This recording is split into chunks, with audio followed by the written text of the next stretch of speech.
सत श्री अकाल दोस्तों, स्वागत है तुहाडे अपने चैनल पीवी पंजाबी कहानियां ते। अज तुहाडे लई लैके आए हां एक नवीं पंजाबी कहानी। मेरी माँ मेरे पापा दे कमरे विच सौण तो डरदी सी। जिस दिन मेरी माँ मेरे पापा दे कमरे विच सौंदी, उस दिन सवेरे मेरी माँ रोंदी होई कमरे तो बाहर आउंदी। एक दिन मेरी माँ मेरे नाल गूढ़ी नींद विच सुत्ती पई सी। मेरी माँ दे कपड़े पा के पापा दे कमरे विच ये पता करन लई गई कि मेरे पापा मेरी माँ नाल की करदे हन, क्योंकि जदों मेरी माँ मेरे पापा दे कमरे तो बाहर आउंदी सी तां माँ दियां अखां 'च हंझू हुंदे। पापा जी ने मैनू माँ समझ के जो सलूक मेरे नाल कीता, ये सुन के तुहाडे भी पैरां हेठों जमीन निकल जाएगी। जदों मेरी अख खुली तां मैं अपनी माँ नूं रोंदे होए देखिया। वो मेरे बिस्तरे कोल बैठी फुट फुट के रो रही सी। माँ नूं इस हालत विच देख के मैनू बहुत दुख होया, पर मैं चाहुंदी होई भी मेरी माँ तो ये सब कुछ नहीं पुछ सकदी सी। माँ नाल अजिहा रोज़ हुंदा। एक दिन परेशान हो के मैं माँ नूं ये पुछया कि तुसीं पापा दे कमरे तो बाहर आके इन्ना क्यों रोंदे हो।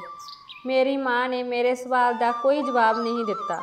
जदों भी माँ पापा दे कमरे तो बाहर निकलदी तां उन्हां दा बुरा हाल हुंदा ते बाल खिलरे होए हुंदे। ये काम कुछ समा पहलां ही शुरू होया सी अते जिवें जिवें मैं वड्डी हो रही सी, ये सब मेरे लिए बहुत अजीब सी। मैं ये सब सोच के बहुत परेशान हुंदी, आखिर मेरे पापा मेरी माँ नाल की करदे हन। इन्हां सवालां ने मैनू बेचैन कर दिता। मेरी उम्र 14-15 साल दी हो गई सी ਅਤੇ ਹੁਣ ਮੈਨੂੰ ਬਹੁਤ ਸਾਰੀਆਂ ਗੱਲਾਂ ਸਮਝ ਆਉਣ ਲੱਗ ਪਈਆਂ ਸਨ। ਮੈਨੂੰ ਮੇਰੇ ਮਾਂ-ਬਾਪ ਨੂੰ ਦੇਖ ਕੇ ਸਮਝ ਨਹੀਂ ਆਉਂਦੀ ਸੀ ਕਿ ਜਦੋਂ ਮੇਰੀ ਮਾਂ ਕਮਰੇ ਤੋਂ ਬਾਹਰ ਆਉਂਦੀ ਸੀ ਤਾਂ ਰੋਂਦੀ ਹੋਈ ਆਉਂਦੀ, ਅਤੇ ਜਦੋਂ ਮੇਰੇ ਪਾਪਾ ਕਮਰੇ ਤੋਂ ਬਾਹਰ ਆਉਂਦੇ ਤਾਂ ਉਹਨਾਂ ਦੇ ਚਿਹਰੇ 'ਤੇ ਵੱਖਰੀ ਖੁਸ਼ੀ ਹੁੰਦੀ। ਮੈਂ 10ਵੀਂ ਜਮਾਤ ਵਿੱਚ ਪੜ੍ਹਦੀ ਸੀ। ਜਦੋਂ ਮੈਂ ਸਕੂਲ ਜਾਂਦੀ ਤਾਂ ਮੇਰੇ ਮਨ ਵਿੱਚ ਸਾਰਾ ਦਿਨ ਮੇਰੇ ਮਾਤਾ-ਪਿਤਾ ਦੀਆਂ ਗੱਲਾਂ ਚੱਲਦੀਆਂ ਰਹਿੰਦੀਆਂ। मैं अपने पिता नूं कदे बेचैन हुंदे नहीं देखिया सी। वो हमेशा अपने कमरे विचों खुशी खुशी निकलदे, पर माँ नूं देख के लगदा सी कि किसी भी पल उन्हां नाल कुछ ना कुछ वापर जावेगा। अते मैं अपनी माँ नूं नाश्ता बनाउंदे होए भी रोंदी देखदी तां मेरे मन करदा कि मैं माँ नूं पुछ लवां कि पापा रात नूं की करदे हन जिस नाल तुहाडा इन्ना बुरा हाल हो जांदा है। पर पापा का नाम सुनदियां ही मेरी माँ के चेहरे ते डर दिखाई दिंदा। माँ पापा के कमरे विच सौण तो झिझकदे ते मेरे नाल सौना पसंद करदी। कई बार पापा माँ नूं जबरदस्ती अपने कमरे विच लै जांदे।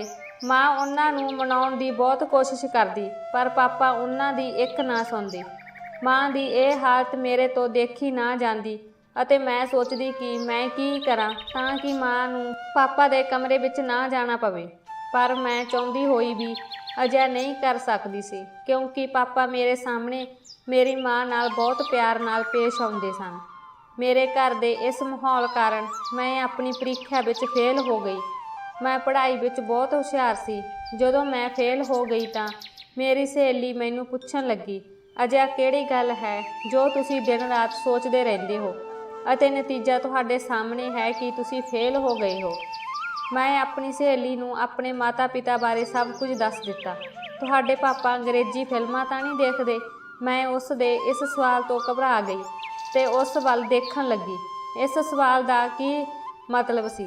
मैं अजीब जिहियां नज़रां नाल उस नूं देखदी रही। मेरी सहेली ने उसे टाइम उस गल नूं बदल दिता, पर मैं सोचण लगी कि मेरी सहेली रीना ने यह सवाल मेरे तो क्यों पुछया।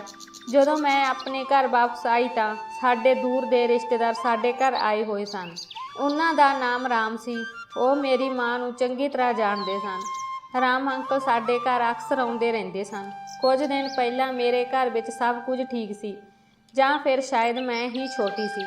मैनूं ये गल्लां बारे पता नहीं सी, पर कुछ दिन पहलां तो मैं अपनी माँ की हालत नूं चंगी तरह समझण लग गई सी। मैनू पता सी कि मेरे पापा चंगे इंसान नहीं हन। वो मेरी माँ नूं दर्द दिंदे हन अते इस कारण मैं अपने पापा तो नफरत करन लग गई सी। राम अंकल मेरी माँ नूं मिलण अक्सर आउंदे रहिंदे सन। मेरे पापा नूं नहीं पता सी कि राम अंकल हर रोज़ साडे घर आउंदे हन। मैनू राम अंकल बहुत पसंद सी, क्योंकि जदों अंकल घर आउंदे सी तां उस नाल गल्लां करके खुश हो जांदी सी। अंकल दे आउण नाल मेरे घर विच थोड़ी जिही खुशी आ जांदी। एक रात मैं अते मां ने अपना बिस्तरा लाया अते मैं अपनी मां नाल अखां बंद करके सो गई। कुछ देर बाद पापा कमरे विच आए अते मां नूं अपने नाल जाण लई किहा तां मां ने मना कर दित्ता। मैं अखां बंद करके लेटी होई सी। मैं सुणना चाहुंदी सी कि पापा मां नूं की कहिंदे हन। ਚੱਲ ਨਾ ਸੁਣ, मैं तैनूं बिल्कुल भी परेशान नहीं करांगा। मैं नहीं जाना ਚਾਹੁੰਦੀ तेरे नाल। तुसीं हमेशा इदां ही आखदे हो। ਹੁਣ ਤਾਂ ਤੁਹਾਨੂੰ ਸੋਚਣਾ ਚਾਹੀਦਾ ਹੈ ਕਿ ਸਾਡੀ ਇੱਕ ਜਵਾਨ ਧੀ ਹੈ। ਉਹ ਹੁਣ ਸਵਾਲ ਪੁੱਛਣ ਲੱਗੀ ਹੈ, ਪਰ ਇਸ ਗੱਲ ਨਾਲ ਤੁਹਾਨੂੰ ਕੋਈ ਫਰਕ ਨਹੀਂ ਪੈਂਦਾ। ਮਾਂ ਨੇ ਹੌਲੀ ਜਿਹੀ ਪਾਪਾ ਨੂੰ ਜਵਾਬ ਦਿੱਤਾ, ਪਰ ਪਾਪਾ ਨੇ ਮਾਂ ਦੀ ਗੱਲ ਨਾ ਸੁਣੀ ਅਤੇ ਮਾਂ ਦਾ ਹੱਥ ਫੜ ਕੇ ਆਪਣੇ ਕਮਰੇ ਵਿੱਚ ਲੈ ਗਏ। ਇਹ ਸਭ ਦੇਖ ਕੇ ਮੈਨੂੰ ਬਹੁਤ ਅਜੀਬ ਜਿਹਾ ਮਹਿਸੂਸ ਹੋਣ ਲੱਗਾ ਕਿ ਆਖਰ ਪਾਪਾ ਮਾਂ ਨਾਲ ਕਰਦੇ ਕੀ ਹਨ। ਰੀਨਾ ਦੀ ਅੰਗਰੇਜ਼ੀ ਫਿਲਮ ਦੀ ਗੱਲ ਵੀ ਮੇਰੇ ਦਿਮਾਗ ਵਿੱਚ ਆ ਰਹੀ ਸੀ। ਮੈਨੂੰ ਨੀਂਦ ਨਹੀਂ ਆ ਰਹੀ ਸੀ। ਜਦੋਂ ਮੈਂ ਪਾਣੀ ਪੀਣ ਲਈ ਰਸੋਈ ਵੱਲ ਗਈ ਤਾਂ ਦੇਖਿਆ ਕਿ ਮਾਂ ਪਾਪਾ ਦੇ ਕਮਰੇ ਵਿੱਚੋਂ ਆ ਰਹੀ ਸੀ। ਜਦੋਂ ਮੈਂ ਉਹਨਾਂ ਨਾਲ ਡੂੰਘੀ ਨਜ਼ਰ ਮਾਰੀ ਤਾਂ ਉਹਨਾਂ ਦੇ ਵਾਲ ਖਿੱਲਰੇ ਹੋਏ ਸਨ ਅਤੇ ਕੱਪੜੇ ਪਾਟੇ ਹੋਏ ਸਨ। ਮਾਂ ਮੈਨੂੰ ਦੇਖ ਕੇ ਡਰ ਗਈ ਅਤੇ ਪੁੱਛਣ ਲੱਗੀ, ਇੰਨੀ ਦੇਰ ਰਾਤ ਤੁਸੀਂ ਇੱਥੇ ਕੀ ਕਰ ਰਹੇ ਹੋ? ਮੈਂ ਕਿਹਾ, ਜੀ ਮੈਂ ਪਾਣੀ ਪੀਣ ਆਈ ਸੀ। ਉਹ ਮੇਰੇ ਨਾਲ ਸੌਣ ਲਈ ਕਮਰੇ ਵਿੱਚ ਆਏ। ਮੈਂ ਸੌਣ ਲਈ ਆਪਣੀਆਂ ਅੱਖਾਂ ਬੰਦ ਕਰ ਲਈਆਂ ਅਤੇ ਮੈਂ ਆਪਣੀ ਮਾਂ ਦੇ ਹੌਂਕਿਆਂ ਦੀ ਆਵਾਜ਼ ਸੁਣ ਸਕਦੀ ਸੀ। ਮੇਰਾ ਦਿਲ ਚਾਹੁੰਦਾ ਸੀ ਕਿ ਮੈਂ ਉੱਠ ਕੇ ਆਪਣੀ ਮਾਂ ਨੂੰ ਦਿਲਾਸਾ ਦੇਵਾਂ ਅਤੇ ਮੇਰੇ ਮਨ ਵਿੱਚ ਆਏ ਸਾਰੇ ਸਵਾਲ ਪੁੱਛਾਂ, ਪਰ ਮੈਂ ਚੁੱਪਚਾਪ ਪਈ ਰਹੀ। ਮੈਨੂੰ ਸਮਝ ਨਹੀਂ ਆ ਰਹੀ ਸੀ ਕਿ ਮੇਰੇ ਘਰ ਇਹ ਸਭ ਕੀ ਹੋ ਰਿਹਾ ਹੈ। ਜਦੋਂ ਮੈਂ ਸਵੇਰੇ ਸੋ ਕੇ ਉੱਠੀ ਤਾਂ ਮੈਨੂੰ ਮੇਰੇ ਪਾਪਾ ਨੂੰ ਦੇਖ ਕੇ ਨਫ਼ਰਤ ਆ ਰਹੀ ਸੀ। ਮੈਂ ਉਹਨਾਂ ਦੇ ਸਾਹਮਣੇ ਖਾਣਾ ਰੱਖਿਆ ਅਤੇ ਸਕੂਲ ਚਲੀ ਗਈ। ਸਕੂਲ ਵਿੱਚ ਵੀ ਸਾਰਾ ਦਿਨ ਮੇਰਾ ਧਿਆਨ ਮਾਂ ਦੇ ਫਟੇ ਕੱਪੜਿਆਂ ਵੱਲ ਹੀ ਰਿਹਾ। ਸਕੂਲੋਂ ਵਾਪਸੀ ਵੇਲੇ ਰਸਤੇ ਵਿੱਚ ਆਉਂਦਿਆਂ ਮੈਨੂੰ ਰਾਮ ਅੰਕਲ ਮਿਲ ਗਏ। ਮੈਨੂੰ ਦੇਖ ਕੇ ਉਹਨਾਂ ਨੇ ਮੈਨੂੰ ਆਪਣੀ ਕਾਰ ਵਿੱਚ ਬਿਠਾ ਲਿਆ। ਮੈਂ ਬਿਨਾਂ ਸੋਚੇ ਉਹਨਾਂ ਦੀ ਕਾਰ ਵਿੱਚ ਬੈਠ ਗਈ। ਰਾਮ ਅੰਕਲ ਨੇ ਮੇਰੇ ਵੱਲ ਧਿਆਨ ਨਾਲ ਦੇਖਿਆ ਤੇ ਮੈਨੂੰ ਪੁੱਛਣ ਲੱਗੇ ਕਿ ਤੁਸੀਂ ਕੁਝ ਪਰੇਸ਼ਾਨ ਲੱਗ ਰਹੇ ਹੋ। ਕੋਈ ਗੱਲ ਹੈ ਤਾਂ ਦੱਸੋ, ਤੁਸੀਂ ਇੰਨੇ ਪਰੇਸ਼ਾਨ ਕਿਉਂ ਹੋ? ਮੈਂ ਰਾਮ ਅੰਕਲ ਨੂੰ ਸਾਰੀ ਗੱਲ ਦੱਸ ਦਿੱਤੀ। ਮੇਰੀ ਗੱਲ ਸੁਣ ਕੇ ਰਾਮ ਅੰਕਲ ਮੈਨੂੰ ਕਹਿਣ ਲੱਗੇ, ਜੇਕਰ ਤੁਹਾਡੀ ਮਾਂ ਇੰਨੀ ਮੁਸੀਬਤ ਵਿੱਚ ਹੈ ਤਾਂ ਤੁਸੀਂ ਆਪਣੀ ਮਾਂ ਨੂੰ ਆਪਣੇ ਜ਼ਾਲਮ ਪਾਪਾ ਤੋਂ ਮੁਕਤ ਕਿਉਂ ਨਹੀਂ ਕਰਾਉਂਦੇ? ਕਦੋਂ ਤੱਕ ਤੁਸੀਂ ਦੋਵੇਂ ਆਪਣੇ ਪਾਪਾ ਦਾ ਜ਼ੁਲਮ ਸਹਿਣ ਕਰਦੇ ਰਹੋਗੇ? ਮੈਨੂੰ ਰਾਮ ਅੰਕਲ ਦੀਆਂ ਗੱਲਾਂ ਬਿਲਕੁਲ ਵੀ ਪਸੰਦ ਨਹੀਂ ਆਈਆਂ, ਕਿਉਂਕਿ ਮੈਂ ਆਪਣੇ ਪਾਪਾ ਨੂੰ ਬਿਲਕੁਲ ਨਹੀਂ ਛੱਡਣਾ ਚਾਹੁੰਦੀ ਸੀ। ਮੇਰੇ ਪਾਪਾ ਨੇ ਕਦੇ ਵੀ ਮੇਰੇ ਨਾਲ ਉੱਚੀ ਆਵਾਜ਼ ਵਿੱਚ ਗੱਲ ਨਹੀਂ ਕੀਤੀ। ਫਿਰ ਮੈਂ ਆਪਣੇ ਪਾਪਾ ਨੂੰ ਜ਼ਾਲਮ ਕਿਵੇਂ ਕਹਿ ਸਕਦੀ ਸੀ? ਮੈਂ ਤਾਂ ਇਹ ਵੀ ਨਹੀਂ ਜਾਣਦੀ ਸੀ ਕਿ ਮੇਰੀ ਮਾਂ ਅਤੇ ਮੇਰੇ ਪਾਪਾ ਵਿਚਕਾਰ ਚੱਲ ਕੀ ਰਿਹਾ ਸੀ। ਰਾਮ ਅੰਕਲ ਦੀਆਂ ਗੱਲਾਂ ਸੁਣ ਕੇ ਮੈਂ ਡੂੰਘੀਆਂ ਸੋਚਾਂ ਵਿੱਚ ਡੁੱਬ ਗਈ। ਬਹੁਤ ਸੋਚਣ ਤੋਂ ਬਾਅਦ ਵੀ ਮੈਨੂੰ ਆਪਣੇ ਪਾਪਾ ਬਾਰੇ ਕੋਈ ਅਜਿਹਾ ਗੱਲ ਯਾਦ ਨਹੀਂ ਆਈ ਜਿਸ ਨਾਲ ਮੈਂ ਉਹਨਾਂ ਨੂੰ ਗਲਤ ਸਾਬਤ ਕਰ ਸਕਾਂ। ਪਰ ਮੇਰੀ ਮਾਂ ਦੀ ਪੀੜ ਅਤੇ ਉਹਨਾਂ ਦੀ ਹਾਲਤ ਨੇ ਮੇਰੇ ਪਾਪਾ ਨੂੰ ਬੇਰਹਿਮ ਸਾਬਤ ਕਰ ਦਿੱਤਾ ਸੀ। ਨਹੀਂ ਤਾਂ ਕੋਈ ਵੀ ਅਜਿਹੀ ਗੱਲ ਨਹੀਂ ਸੀ ਜਿਸ ਤੋਂ ਮੈਂ ਆਪਣੇ ਪਾਪਾ ਨੂੰ ਗਲਤ ਸਾਬਤ ਕਰਦੀ, ਕਿਉਂਕਿ ਮੇਰੇ ਪਾਪਾ ਮੇਰੇ ਨਾਲ ਬਹੁਤ ਵਧੀਆ ਵਰਤਾਓ ਕਰਦੇ ਸਨ। ਜਦੋਂ ਮੈਂ ਘਰ ਪਹੁੰਚੀ ਤਾਂ ਮੈਂ ਬਹੁਤ ਥੱਕੀ ਹੋਈ ਸੀ। ਮੈਂ ਆਰਾਮ ਕਰਨ ਲਈ ਕਮਰੇ ਵਿੱਚ ਗਈ, ਪਰ ਮੈਨੂੰ ਨੀਂਦ ਨਾ ਆਈ। ਮੇਰੇ ਮਨ ਵਿੱਚ ਸਿਰਫ ਰਾਮ ਅੰਕਲ ਦੀਆਂ ਗੱਲਾਂ ਹੀ ਚੱਲ ਰਹੀਆਂ ਸਨ। ਮਾਂ ਨੂੰ ਪਾਪਾ ਦੇ ਕਮਰੇ ਵਿੱਚ ਗਏ ਹੋਏ ਕਾਫੀ ਸਮਾਂ ਹੋ ਗਿਆ ਸੀ। ਮਾਂ ਕਈ ਦਿਨ ਤੋਂ ਮੇਰੇ ਨਾਲ ਮੇਰੇ ਕਮਰੇ ਵਿੱਚ ਹੀ ਸੌਂਦੀ ਸੀ। ਮੈਂ ਮਹਿਸੂਸ ਕੀਤਾ ਕਿ ਜਦੋਂ ਮਾਂ ਮੇਰੇ ਨਾਲ ਮੇਰੇ ਕਮਰੇ ਵਿੱਚ ਸੌਂਦੀ ਤਾਂ ਉਹਨਾਂ ਦੇ ਚਿਹਰੇ 'ਤੇ ਇੱਕ ਵੱਖਰੀ ਹੀ ਸ਼ਾਂਤੀ ਹੁੰਦੀ। ਅੱਜ ਫਿਰ ਪਾਪਾ ਮਾਂ ਨੂੰ ਆਪਣੇ ਕਮਰੇ ਵਿੱਚ ਲੈ ਗਏ ਅਤੇ ਮੈਨੂੰ ਫਿਰ ਸਾਰੀ ਰਾਤ ਨੀਂਦ ਨਹੀਂ ਆਈ। ਜਦੋਂ ਮਾਂ ਪਾਪਾ ਦੇ ਕਮਰੇ ਤੋਂ ਬਾਹਰ ਆਈ ਤਾਂ ਉਹ ਠੀਕ ਤਰ੍ਹਾਂ ਨਾਲ ਤੁਰ ਵੀ ਨਹੀਂ ਸਕਦੀ ਸੀ ਅਤੇ ਉਹ ਇੱਕ ਪੈਰ ਨੂੰ ਘਸੀੜ ਕੇ ਤੁਰ ਰਹੀ ਸੀ। ਮੈਂ ਉਹਨਾਂ ਨੂੰ ਦੇਖ ਕੇ ਘਬਰਾ ਗਈ। ਉਹਨਾਂ ਦੀ ਹਾਲਤ ਦੇਖ ਕੇ ਮੈਂ ਅਚਾਨਕ ਪੁੱਛਿਆ, ਮਾਂ ਤੁਹਾਡੇ ਪੈਰਾਂ ਨੂੰ ਕੀ ਹੋਇਆ?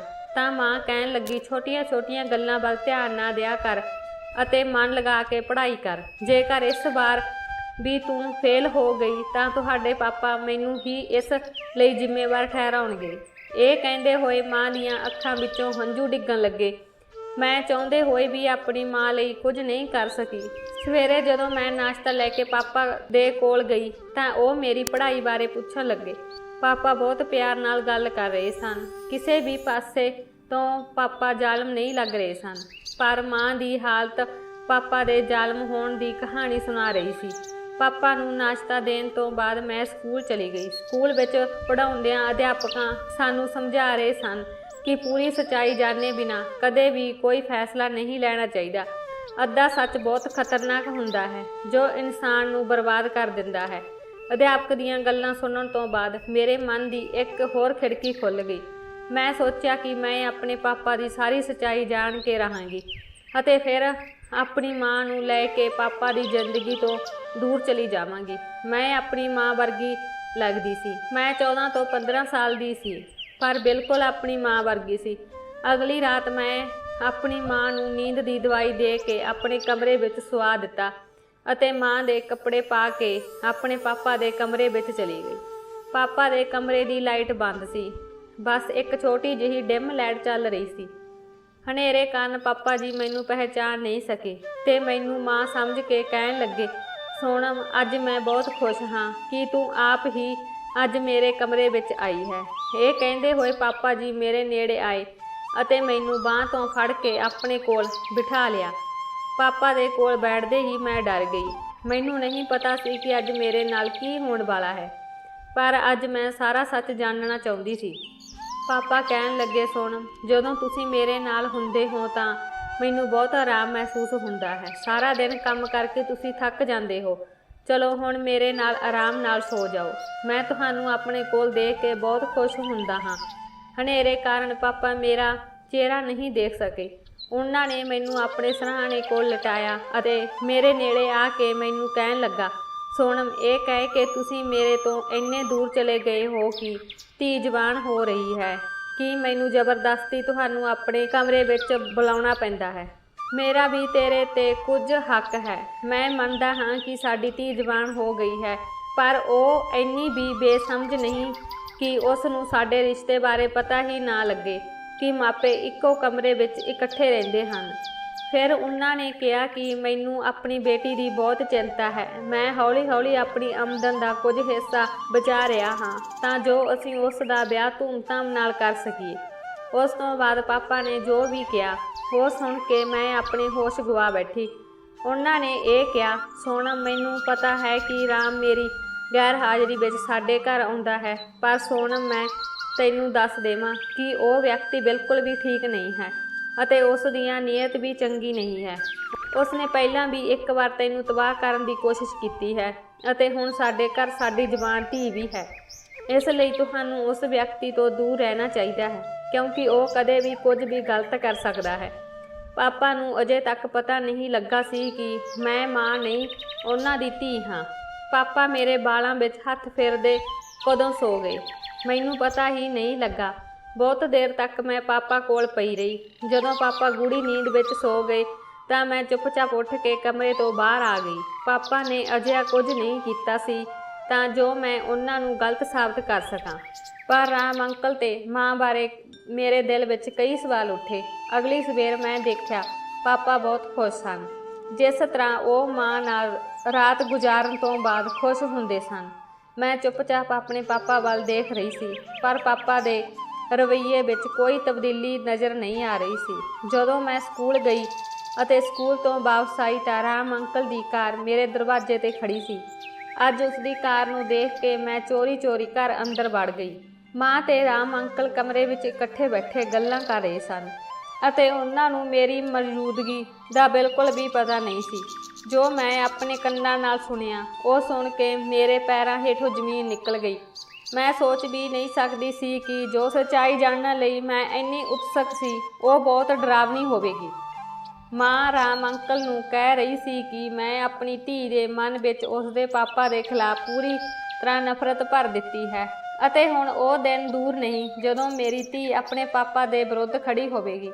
ਇਹ ਗੱਲ ਮੈਂ ਆਪਣੀ ਧੀ ਦੇ ਮਨ ਵਿੱਚ ਚੰਗੀ ਤਰ੍ਹਾਂ ਬਿਠਾ ਦਿੱਤੀ ਹੈ ਕਿ ਉਸਦਾ ਪਾਪਾ ਮੇਰੇ ਤੇ ਜ਼ੁਲਮ ਕਰਦਾ ਹੈ। ਇੱਕ ਦਿਨ ਮੈਂ ਖੁਦ ਆਪਣੇ ਕੱਪੜੇ ਪਾੜ ਦਿੱਤੇ ਤਾਂ ਕਿ ਮੇਰੀ ਧੀ ਨੂੰ ਮਹਿਸੂਸ ਹੋ ਸਕੇ ਕਿ ਉਸਦੇ ਪਾਪਾ ਮੇਰੇ ਤੇ ਕਿੰਨਾ ਜ਼ੁਲਮ ਕਰਦੇ ਹਨ।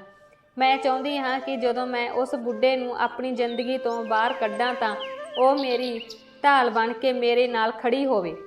ਮੇਰੀ ਮਾਸੂਮੀਅਤ ਅਤੇ ਇੱਕ ਧੀ ਆਪਣੇ ਬਾਪ ਦੀ ਜ਼ੁਲਮ ਦੀ ਕਹਾਣੀ ਲੋਕਾਂ ਨੂੰ ਸੁਣਾਵੇ ਤਾਂ ਲੋਕ ਉਸ ਬੁੱਢੇ ਨੂੰ ਗਲਤ ਸਮਝਣਗੇ ਅਤੇ ਮੈਂ ਆਪਣੀ ਧੀ ਨੂੰ ਆਪਣੇ ਨਾਲ ਲੈ ਕੇ ਸਦਾ ਲਈ ਤੁਹਾਡੇ ਕੋਲ ਆ ਜਾਵਾਂਗੀ।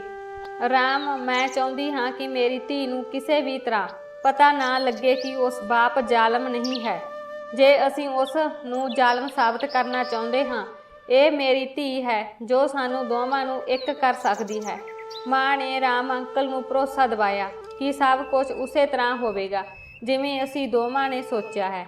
ਇਹ ਸਭ ਕਹਿ ਕੇ ਉਹ ਉੱਚੀ ਉੱਚੀ ਹੱਸਣ ਲੱਗੇ ਤੇ ਮੇਰੇ ਪੈਰਾਂ ਹੇਠੋਂ ਜ਼ਮੀਨ ਨਿਕਲ ਗਈ ਕਿ ਮੇਰੀ ਮਾਂ ਮੈਨੂੰ ਹੀ ਨਹੀਂ ਸਗੋਂ ਮੇਰੇ ਪਿਤਾ ਨੂੰ ਵੀ ਪੂਰੀ ਤਰ੍ਹਾਂ ਨਾਲ ਧੋਖਾ ਦੇ ਰਹੀ ਸੀ। ਉਹ ਮੇਰੇ ਪਿਤਾ ਨਾਲ ਰਹਿਣ ਦੀ ਬਜਾਏ ਕਿਸੇ ਅਜਨਬੀ ਆਦਮੀ ਨਾਲ ਰਹਿਣਾ ਚਾਹੁੰਦੀ ਸੀ। ਇਹ ਸਭ ਤੋਂ ਬਾਅਦ ਮੈਨੂੰ ਮੇਰੇ ਪਾਪਾ ਦੀ ਉਸ ਰਾਤ ਵਾਲੀ ਕਹੀ ਗੱਲ ਯਾਦ ਆ ਗਈ ਕਿ ਰਾਮ ਅੰਕਲ ਨੇ ਇਸ ਤੋਂ ਪਹਿਲਾਂ ਵੀ ਸਾਡੇ ਘਰ ਨੂੰ ਉਜਾੜਨ ਦੀ ਕੋਸ਼ਿਸ਼ ਕੀਤੀ ਹੈ। ਮੈਂ ਹੁਣ ਸਭ ਕੁਝ ਸਮਝ ਗਈ ਸੀ ਕਿ ਇਸ ਤੋਂ ਬਾਅਦ ਮੈਂ ਕਮਰੇ ਅੰਦਰ ਵੜ ਗਈ। ਮੈਨੂੰ ਦੇਖ ਕੇ ਉਹ ਡਰਦੇ ਖੜੇ ਹੋ ਗਏ। ਮੈਂ ਆਪਣੀ ਮਾਂ ਵੱਲ ਸਵਾਲੀਆ ਨਜ਼ਰਾਂ ਨਾਲ ਦੇਖਿਆ ਤੇ ਪੁੱਛਣ ਲੱਗੀ ਕਿ ਮੇਰੇ ਪਾਪਾ ਵਿੱਚ ਕੀ ਕਮੀ ਹੈ ਕਿ ਤੁਸੀਂ ਇਸ ਆਦਮੀ ਨਾਲ ਮਿਲ ਕੇ ਉਹਨਾਂ ਨੂੰ ਧੋਖਾ ਦੇ ਰਹੇ ਹੋ। ਮਾਂ ਨੂੰ ਪਤਾ ਲੱਗ ਗਿਆ ਸੀ ਕਿ ਮੈਂ ਉਹਨਾਂ ਦੀਆਂ ਗੱਲਾਂ ਸੁਣ ਲਈਆਂ ਹਨ। ਇਸ ਲਈ ਉਹ ਆਪਣੇ ਮਨ ਦੀ ਗੱਲ ਦੱਸਣ ਲੱਗੀ ਕਿ ਵਿਆਹ ਤੋਂ ਪਹਿਲਾਂ ਮੈਂ ਰਾਮ ਨਾਲ ਪਿਆਰ ਕਰਦੀ ਸੀ ਅਤੇ ਉਸ ਨਾਲ ਵਿਆਹ ਕਰਨਾ ਚਾਹੁੰਦੀ ਸੀ, ਪਰ ਉਸ ਸਮੇਂ ਰਾਮ ਨੇ ਮੇਰੇ ਨਾਲ ਵਿਆਹ ਕਰਨ ਤੋਂ ਇਨਕਾਰ ਕਰ ਦਿੱਤਾ ਸੀ ਅਤੇ ਆਪਣਾ ਕੈਰੀਅਰ ਬਣਾਉਣ ਲਈ ਵਿਦੇਸ਼ ਚਲਾ ਗਿਆ ਸੀ ਅਤੇ ਮੇਰਾ ਵਿਆਹ ਜ਼ਬਰਦਸਤੀ ਤੇਰੇ ਪਾਪਾ ਨਾਲ ਕਰ ਦਿੱਤਾ ਗਿਆ। ਮੇਰੇ ਪਾਪਾ ਬਹੁਤ ਚੰਗੇ ਇਨਸਾਨ ਸਨ, ਪਰ ਮੇਰੀ ਮਾਂ ਉਹਨਾਂ ਨੂੰ ਕਿਸੇ ਨਾ ਕਿਸੇ ਤਰ੍ਹਾਂ ਬਰਦਾਸ਼ਤ ਕਰ ਰਹੀ ਸੀ ਕਿਉਂਕਿ ਮੇਰੀ ਮਾਂ ਨੂੰ ਮੇਰੇ ਪਾਪਾ ਪਸੰਦ ਨਹੀਂ ਸੀ। ਵਿਆਹ ਤੋਂ ਬਾਅਦ ਰਾਮ ਅੰਕਲ ਮੁੜ ਮੇਰੀ ਮਾਂ ਦੀ ਜ਼ਿੰਦਗੀ ਵਿੱਚ ਆ ਗਏ ਤੇ ਮੇਰੇ ਪਾਪਾ ਜੀ ਨੂੰ ਗੁਆਂਢੀਆਂ ਤੋਂ ਇਸ ਬਾਰੇ ਪਤਾ ਲੱਗਾ ਕਿ ਇਹ ਸਭ ਹੋਣ ਤੋਂ ਬਾਅਦ ਵੀ ਪਾਪਾ ਨੇ ਮੇਰੀ ਮਾਂ ਨੂੰ ਮਾਫ ਕਰ ਦਿੱਤਾ। ਕੁਝ ਦਿਨਾਂ ਬਾਅਦ ਰਾਮ ਅੰਕਲ ਫਿਰ ਵਿਦੇਸ਼ ਚਲੇ ਗਏ, ਪਰ ਵਿਦੇਸ਼ ਵਿੱਚ ਉਹਨਾਂ ਦਾ ਕੰਮ ਨਹੀਂ ਚੱਲਿਆ। ਇਸ ਲਈ ਉਹ ਭਾਰਤ ਵਾਪਸ ਆ ਗਏ ਅਤੇ ਮੇਰੀ ਮਾਂ ਦੇ ਜੀਵਨ ਵਿੱਚ ਦੁਬਾਰਾ ਸ਼ਾਮਲ ਹੋ ਗਏ। ਇਹ ਸਭ ਜਾਣਨ ਤੋਂ ਬਾਅਦ ਮੈਂ ਰਾਮ ਅੰਕਲ ਦੀਆਂ ਅੱਖਾਂ ਵਿੱਚ ਆਪਣੇ ਲਈ ਹਵਸ ਵੇਖ ਸਕਦੀ ਸੀ। ਮੈਂ ਸਮਝ ਗਈ ਸੀ ਕਿ ਹੁਣ ਮਾਂ ਲਈ ਨਹੀਂ ਸਗੋਂ ਮੇਰੇ ਲਈ ਮੇਰੀ ਮਾਂ ਦੀ ਜ਼ਿੰਦਗੀ ਵਿੱਚ ਆਏ ਹਨ ਅਤੇ ਆਪਣੀ ਹਵਸ ਪੂਰੀ ਕਰਕੇ ਮੈਨੂੰ ਅਤੇ ਮੇਰੀ ਮਾਂ ਨੂੰ ਛੱਡ ਜਾਣਗੇ। ਇਸ ਲਈ ਮੈਂ ਮਾਂ ਨੂੰ ਸਾਫ਼-ਸਾਫ਼ ਕਹਿ ਦਿੱਤਾ ਕਿ ਜੇਕਰ ਤੁਸੀਂ ਰਾਮ ਅੰਕਲ ਨਾਲ ਜਾਣਾ ਚਾਹੁੰਦੇ ਹੋ ਤਾਂ ਖੁਸ਼ੀ ਨਾਲ ਜਾ ਸਕਦੇ ਹੋ, ਤੁਹਾਨੂੰ ਮੇਰੇ ਵੱਲੋਂ ਪੂਰੀ ਆਜ਼ਾਦੀ ਹੈ, ਪਰ ਮੈਂ ਆਪਣੇ ਮਾਸੂਮ ਪਿਤਾ ਨੂੰ ਛੱਡ ਕੇ ਕਿਤੇ ਨਹੀਂ ਜਾਵਾਂਗੀ। ਇਹ ਸਭ ਜਾਣਨ ਤੋਂ ਬਾਅਦ ਮੈਂ ਪਰਮਾਤਮਾ ਦਾ ਸ਼ੁਕਰਾਨਾ ਕੀਤਾ ਕਿ ਜੇਕਰ ਇਹ ਸਾਰੀ ਸੱਚਾਈ ਮੇਰੇ ਸਾਹਮਣੇ ਨਾ ਆਈ ਹੁੰਦੀ ਤਾਂ ਮੈਂ ਕੋਈ ਨਾ ਕੋਈ ਗਲਤ ਫੈਸਲਾ ਲੈ ਲੈਂਦੀ। ਮੇਰੇ ਮੂੰਹੋਂ ਇਹ ਸਭ ਸੁਣ ਕੇ ਮੇਰੀ ਮਾਂ ਰਾਮ ਅੰਕਲ ਨਾਲ ਜਾਣ ਲਈ ਤਿਆਰ ਹੋ ਗਈ, ਪਰ ਰਾਮ ਅੰਕਲ ਨੂੰ ਜਦ ਪਤਾ ਲੱਗਾ ਕਿ ਮੈਂ ਉਸ ਦੇ ਹੱਥ ਨਹੀਂ ਲੱਗਣਾ, ਉਸ ਨੇ ਕੋਈ ਨਾ ਕੋਈ ਬਹਾਨਾ ਬਣਾ ਕੇ ਫਿਰ ਇੱਕ ਵਾਰ ਮੇਰੀ ਮਾਂ ਨੂੰ ਛੱਡ ਦਿੱਤਾ। ਜਦੋਂ ਮੇਰੀ ਮਾਂ ਨੂੰ ਪਤਾ ਲੱਗਾ ਕਿ ਰਾਮ ਅੰਕਲ ਉਹਨਾਂ ਲਈ ਨਹੀਂ ਮੇਰੇ ਲਈ ਘਰ ਆਉਂਦੇ ਸਨ ਤਾਂ ਉਹ ਬਹੁਤ ਸ਼ਰਮਿੰਦਾ ਹੋਈ। ਜਦੋਂ ਸ਼ਾਮ ਨੂੰ ਮੇਰੇ ਪਾਪਾ ਘਰ ਆਏ ਤਾਂ ਮੇਰੀ ਮਾਂ ਨੇ ਉਹਨਾਂ ਨਾਲ ਬਹੁਤ ਚੰਗਾ ਸਲੂਕ ਕੀਤਾ। ਮਾਂ ਦੇ ਇਸ ਵਤੀਰੇ ਨੇ ਦੇਖ ਕੇ ਪਾਪਾ ਵੀ ਬਹੁਤ ਖੁਸ਼ ਹੋਏ। ਸੱਚਮੁੱਚ ਮੇਰੇ ਪਾਪਾ ਜੀ ਮੇਰੀ ਮਾਂ ਨੂੰ ਬਹੁਤ ਪਿਆਰ ਕਰਦੇ ਸਨ। ਇੰਨੇ ਸਾਲਾਂ ਬਾਅਦ ਮੇਰੀ ਮਾਂ ਨੂੰ ਆਪਣੀ ਗਲਤੀ ਦਾ ਅਹਿਸਾਸ ਹੋਇਆ ਅਤੇ ਉਹਨਾਂ ਨੇ ਪਾਪਾ ਨੂੰ ਦਿਲੋਂ ਸਵੀਕਾਰ ਕਰ ਲਿਆ। ਕਈ ਵਾਰ ਪਿਆਰ ਵਿੱਚ ਅਸੀਂ ਇੰਨਾ ਵੱਡਾ ਧੋਖਾ ਖਾ ਜਾਂਦੇ ਹਾਂ ਕਿ ਕਿਸੇ ਨੂੰ ਮੂੰਹ ਦਿਖਾਉਣ ਦੇ ਯੋਗ ਨਹੀਂ ਰਹਿੰਦੇ। ਦੋਸਤੋ, ਤੁਹਾਨੂੰ ਇਹ ਕਹਾਣੀ ਕਿਹੋ ਜਿਹੀ ਲੱਗੀ ਕਮੈਂਟ ਕਰਕੇ ਜ਼ਰੂਰ ਦੱਸਣਾ। ਜੇਕਰ ਤੁਹਾਨੂੰ ਸਾਡੀ ਇਹ ਕਹਾਣੀ ਚੰਗੀ ਲੱਗੀ ਤਾਂ ਸਾਡੀ ਵੀਡੀਓ ਨੂੰ ਲਾਈਕ ਅਤੇ ਚੈਨਲ ਨੂੰ ਸਬਸਕ੍ਰਾਈਬ ਕਰਨਾ। ਧੰਨਵਾਦ।